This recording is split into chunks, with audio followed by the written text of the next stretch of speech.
The league contacted third and fourth placed clubs Hawthorn and Richmond, proposing a $20,000 challenge match to be played as the curtain raiser, with $12,500 going to the winner. Then Richmond coach Barry Richardson said that the club's administrators, such as legendary committeeman Graeme Richmond, used to take these sorts of things pretty seriously, particularly when there was a chance to bring a bit of extra money into the club. The Tigers, who had been knocked out by Collingwood in a semi-final 2 weeks earlier, managed to cobble together a strong outfit, bolstered by 4 players from the team that had won the reserves premiership a few days earlier, including Mick Malthouse and teenager Michael Roach.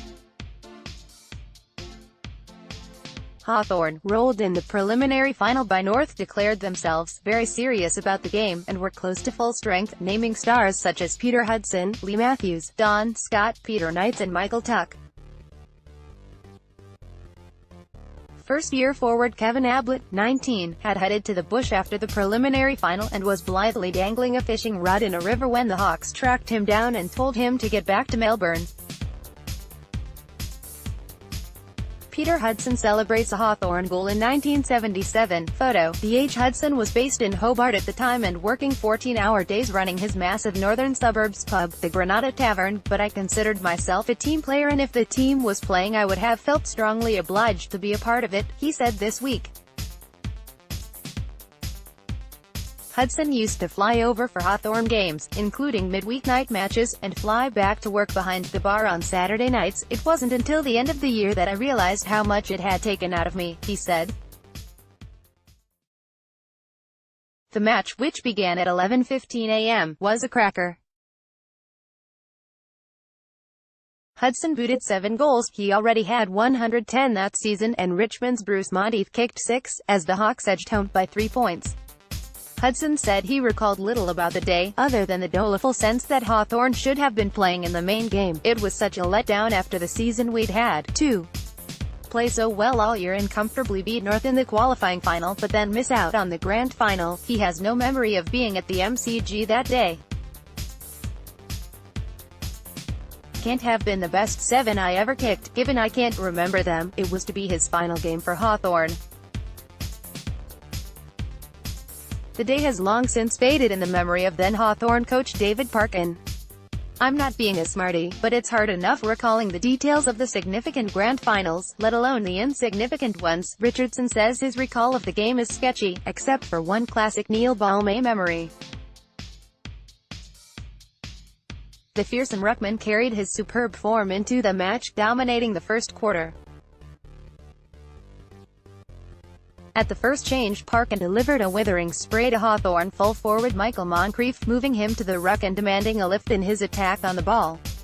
Early in the second term, Moncrief whacked Balmain in the gob, immediately prompting Richardson to send his runner, Wayne Bishop, onto the field with a reminder to Balmain that any retaliatory action could still result in being reported by the umpire.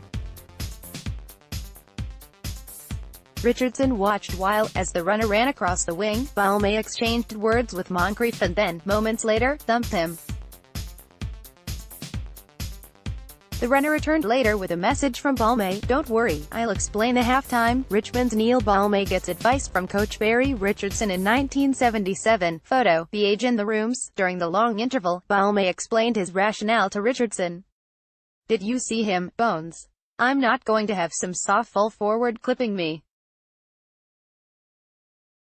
So I gave him a warning, we're not going to do that again, are we?" And he just looked at me and this smirk came over his face.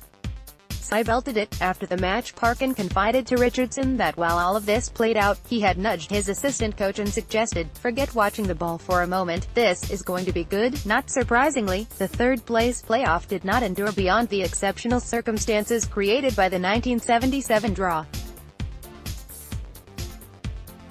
But other aspects of the hastily scrambled entertainment package took a foothold. There was a driven lap of honor for new world light middleweight champion Rocky Maudoli, accompanied by the theme from Rocky, and a 1-mile foot race between league footballers that proved so popular it was retained at the 1978 decider and tweaked to what became known as the Grand Final Sprint in 1979, but Richmond v Hawthorn in September has not been seen since. Then again, the 1977 Grand Final replay was played in October. 1977 match details. Hawthorn 15.15, 105. D. Richmond 15.12, 102. Goals: Richmond, Monteith 6, Balmain 2, Hummel 2, Laughlin 2, Wood, Walsh, Gaunt. Goals: Hawthorn, Hudson 7, L. Matthews 3, Jeff Ablett, Bennett, Rowlings, M.